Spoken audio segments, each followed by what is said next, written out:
আসসালামু আলাইকুম প্রিয় দর্শক, এই মুহূর্তে আমি আপনাদেরকে দেখাবো যে নুরানি কায়দা কিভাবে পড়াতে হয় এবং পড়া করতে হয়।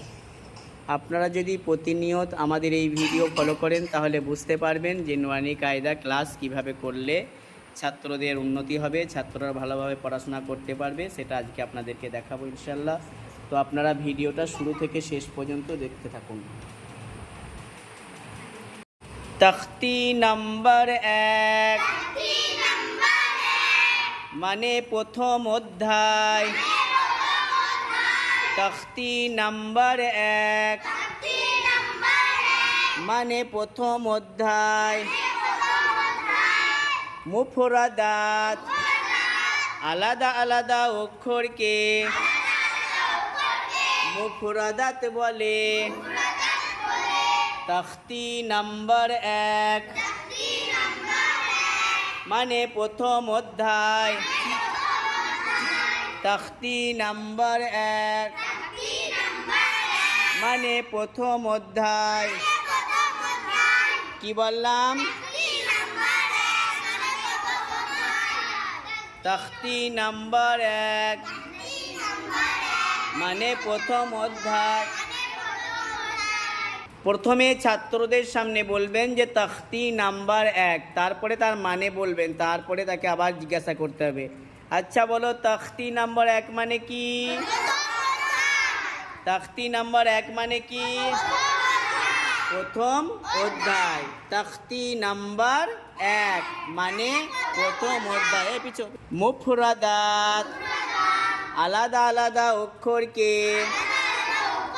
মুফরাদাত বলে। আলাদা আলাদা অক্ষরকে মুফরাদাত বলে। তখতি নাম্বার 1 কি বললাম? আমি যখন জিজ্ঞেস করবো 1 কিভাবে বলবে? কি বললাম? মানে জিজ্ঞেস করেছি। তখতি নাম্বার 1 কি বললাম? মানে প্রথম অধ্যায়। মানে প্রথম অধ্যায়।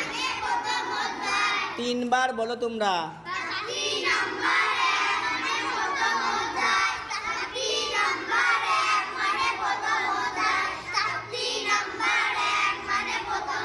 ব্যাস। মুফরাদাত আলাদা আলাদা অক্ষরকে মুফরাদাত বলে। আলাদা আলাদা অক্ষরকে মুফরাদাত বলে। কি বললাম? আলাদা আলাদা অক্ষরকে মুফরাদাত বলে। মনে থাকবে? এবার বলো তখতি নাম্বার 1 মানে কি? তখতি নাম্বার 1 মানে কি? তখতি নাম্বার 1 মানে কি? তখতি নাম্বার 1 মানে প্রথম অধ্যায়। মুফরাদাত কাকে বলে? মুফরাদাত কাকে বলে? আলাদা আলাদা অক্ষরকে মুফরাদাত বলে। যেমন আলিফ, বা, তা, সা, জিম, হা।